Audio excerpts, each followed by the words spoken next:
रूस और अमेरिका के बीच चल रही इस जबरदस्त खींचतान ने पूरी दुनिया का पारा 7वें आसमान पर पहुंचा दिया है। भारत अपनी जरूरत के लिए रूस से सस्ता तेल खरीद रहा है और यही बात सुपर पावर अमेरिका की आंखों में किसी कांटे की तरह चुभ रही है। वॉशिंगटन ने पूरी कोशिश की कि भारत के कदम रुक जाएं, लेकिन अब जो हुआ है उसने व्हाइट हाउस की नींद उड़ा दी है। रूस के विदेश मंत्री सरगेई लावरोव ने भारत के सपोर्ट में आकर अमेरिका को सरेआम वो कह दिया है जिसकी हिम्मत आज के दौर में कोई दूसरा देश नहीं कर सकता। रूस ने सीना ठोक कर कह दिया है कि दुनिया के सभी देश अमेरिका के सामने घुटने नहीं टेकते। क्या रूस और अमेरिका की ये जंग भारत के लिए कोई नया रास्ता खोलने वाली है, या फिर ये दोस्ती दुनिया का नक्शा ही बदल देगी? आज की तारीख में रूस और भारत की ये पक्की यारी अमेरिका के लिए सबसे बड़ा सिरदर्द बन चुकी है। 2026 की शुरुआत से ही माहौल बहुत गर्म है और रूस के विदेश मंत्री का नई दिल्ली आने से ठीक पहले दिया गया ये बयान आग में घी डालने का काम कर रहा है। लावरोव ने अमेरिका की उस अकड़ को मिट्टी में मिला दिया है जिसमें वो खुद को दुनिया का थानेदार समझता था। रूस ने साफ कर दिया है कि भारत पर दबाव डालना अमेरिका की सबसे बड़ी भूल है, क्योंकि भारत अपने फैसले खुद लेना जानता है। अब सवाल यह है कि क्या ट्रंप प्रशासन इस बेइज्जती को बर्दाश्त करेगा, या फिर भारत के तेल आयात पर कोई नया संकट आने वाला है? इस खेल के पीछे की असली कहानी अब शुरू होती है। रूस के विदेश मंत्री सरगेई लावरोव बहुत जल्द नई दिल्ली की धरती पर कदम रखने वाले हैं। मौका है ब्रिक्स देशों के विदेश मंत्रियों की एक हाई प्रोफाइल मीटिंग का। लेकिन इस मीटिंग से पहले ही लावरोव ने जो धमाका किया है उसने ग्लोबल पॉलिटिक्स के गलियारों में खलबली मचा दी है। लावरोव ने एक इंटरव्यू के दौरान अमेरिका और पूरे पश्चिमी देशों के गुट को जमकर आड़े हाथों लिया। उन्होंने साफ शब्दों में कहा कि अमेरिका भारत जैसे संप्रभु देश पर अपनी शर्तें थोपने की कोशिश कर रहा है, जो पूरी तरह से गलत है। रूस ने अमेरिका की इस हरकत को नव औपनिवेशिक यानी नए जमाने की गुलामी वाला तरीका बताया है। लावरोव का कहना है कि वॉशिंगटन चाहता है कि हर देश उसके इशारों पर नाचे, लेकिन भारत ने दिखा दिया है कि आत्मसम्मान क्या होता है। इस पूरी लड़ाई की जड़ में है वो काला सोना जिसे हम कच्चा तेल कहते हैं। लावरोव ने पोल खोलते हुए बताया कि अमेरिका किस तरह का डर्टी गेम खेल रहा है। अमेरिका चाहता है कि भारत रूस से मिलने वाला सस्ता तेल पूरी तरह बंद कर दे और उसकी जगह अमेरिका से बेहद महंगी एलएनजी यानी लिक्विफाइड नेचुरल गैस खरीदे। ये सीधे सीधे व्यापार नहीं बल्कि गुंडागर्दी है। रूस का कहना है कि अमेरिका वैश्विक ऊर्जा यानी ग्लोबल एनर्जी मार्केट को अपने कंट्रोल में रखना चाहता है ताकि वो जब चाहे जिस देश की बत्ती घुल कर सके। लेकिन भारत ने अमेरिका के इस प्लान पर पानी फेर दिया है। भारत की तारीफ करते हुए लावरोव ने कहा कि नई दिल्ली ने जिस तरह से अपने नेशनल इंटरेस्ट यानी राष्ट्रीय हितों को सर्वोपरि रखा है वो काबिले तारीफ है। दुनिया देख रही है कि कैसे एक उभरती हुई महाशक्ति किसी के दबाव में आए बिना अपने लोगों के लिए सबसे अच्छा सौदा कर रही है। भारतीय अधिकारियों ने भी बार बार वॉशिंगटन को यह मैसेज भेज दिया है कि हमें तेल किससे खरीदना है और किस रेट पर खरीदना है, यह फैसला सिर्फ और सिर्फ दिल्ली में होगा, वॉशिंगटन में नहीं। रूस ने इसी बात को पकड़कर अमेरिका को यह एहसास दिला दिया है कि अब वो दौर चला गया जब तुम्हारी धमकियों से देश डर जाया करते थे। अब जरा आंकड़ों के खेल को समझिए, क्योंकि असली रोमांच यहीं छिपा है। भारत अपनी जरूरत का 85% से ज्यादा कच्चा तेल विदेशों से मंगाता है।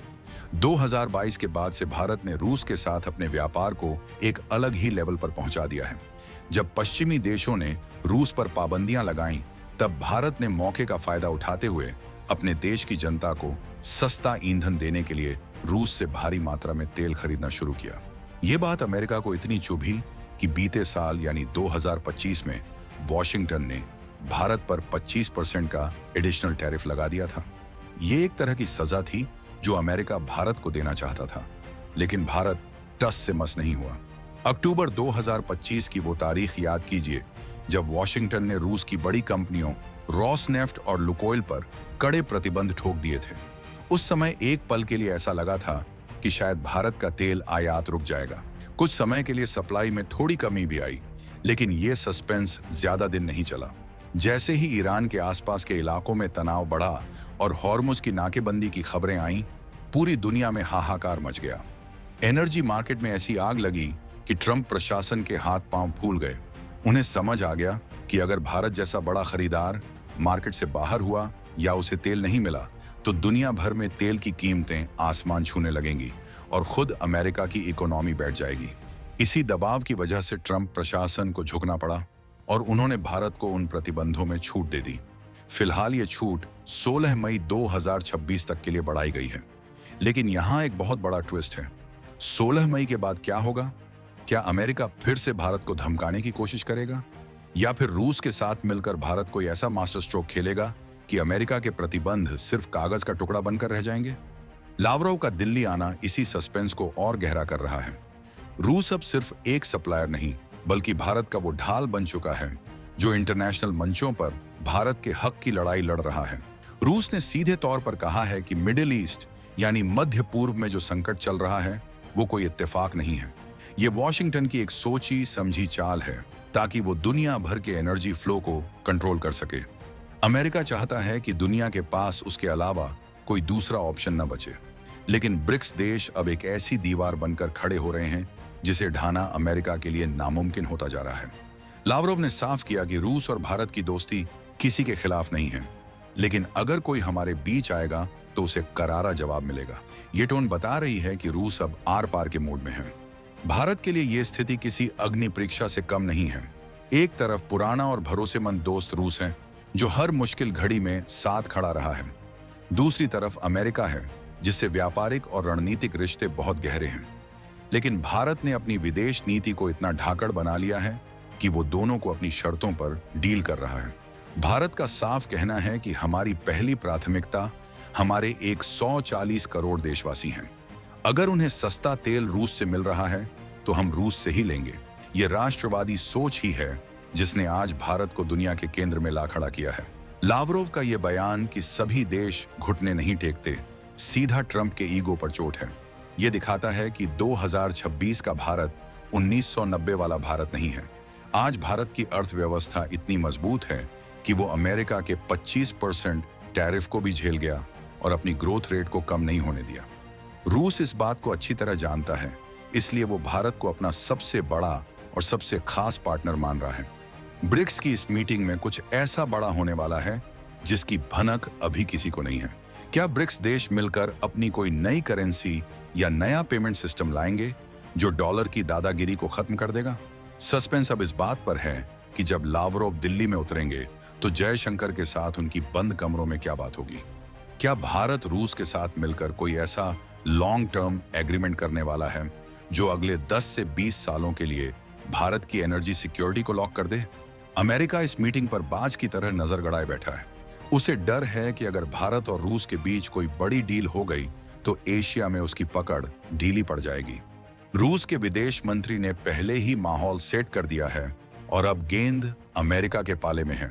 वॉशिंगटन ने जो प्रतिबंधों का जाल बुना था वो अब खुद उसी के लिए फंदा बनता जा रहा है।